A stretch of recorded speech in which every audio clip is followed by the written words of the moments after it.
Kala Utsav is an initiative of the Department of School Education and Literacy, Ministry of Education, MO, Government of India, GOI, launched in 2015 to promote arts in education by nurturing and showcasing the artistic talent of school students in the country.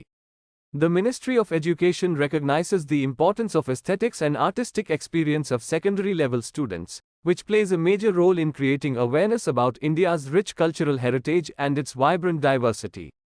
Kala Utsav has regularly been organized every year since 2015 as a celebration of art forms in the school system. The district, state and national level Kala Utsav has been structured as an art festival.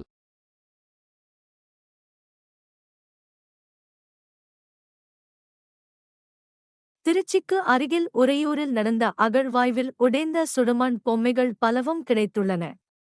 இவற்றில் பெரும்பாலானவை மனித உருவங்களாகும். காஞ்சிபுரம் சங்கர மடத்தில் சுடுமண் பொம்மைகள் மற்றும் சுடுமண்ணாலான யானை தலை ஆகியன உள்ளன.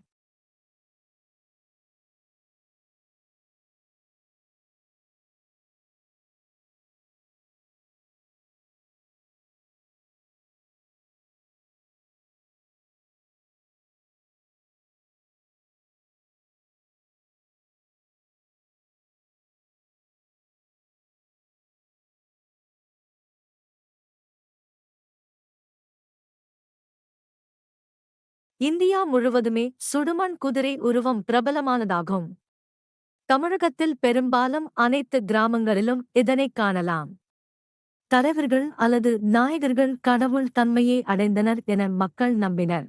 அவரே கிராமங்களைக் காப்பவர் என்ற நம்பிக்கை பெருக ஆரம்பித்தது. ஐயனாரது தளபதிகளும் குதிரை மீதமர்ந்து வருவதாக கருதப்பட்டது. இதன் விளைவாக கிராமங்களின் வெளியே நீர்நிலைகள் இருக்கின்ற இடங்களில் அல்லது குளக்கரைகளில் ஐயனார் கோயில்கள் அமைக்கும் மரபு தோன்றியது. தமிழகத்து கிராமங்களில் இன்றும் சுடுமண் இறை உருவங்களைக் கொண்ட கோயில்கள் உள்ளன. பொதுவாக ஐயனார், மாரியம்மன், காளியம்மன், முத்தாலம்மன், கருப்பசாமி, பைரவர், மதுரை வீரன் கோயில்களில் சுடுமண் பொம்மைகள் ஏராளமாக வைக்கப்பட்டுள்ளன. சில இடங்களில் திருவிழா காலத்தில் மட்டும் இறையுருவங்கள் செய்து வைத்து வணங்குவர்.